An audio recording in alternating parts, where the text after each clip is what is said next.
Sumalpok ang isang kotse sa mga concrete barrier sa Maynila.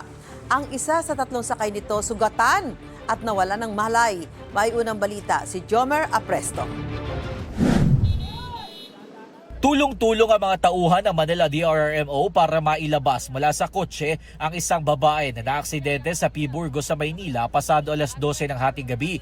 Ikinarga siya sa stretcher bago isinakay sa ambulansya para malapatan ng paunang lunas. Ayon sa Manila DRRMO, nawalan ng malay ang biktima kasunod ng nangyaring aksidente.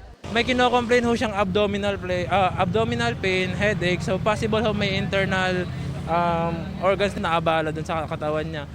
Hindi nasugatan ng driver at isa pang sakay ng kotse. Sa inisyal na impormasyon mula sa mga otoridad, sumalpok sa mga concrete barrier ang kotse na sinasakyan ng biktima at ng dalawang kapatid niya. Minamaneho raw ito ng lalaking kapatid. Posible raw na nag-alangan sa linya ang driver kaya niya nasalpok ang mga barrier. Ayon sa isang motorcycle rider, pauwi na sana sila ng kanyang asawa nang makita ang kotse kaya tumulong sila.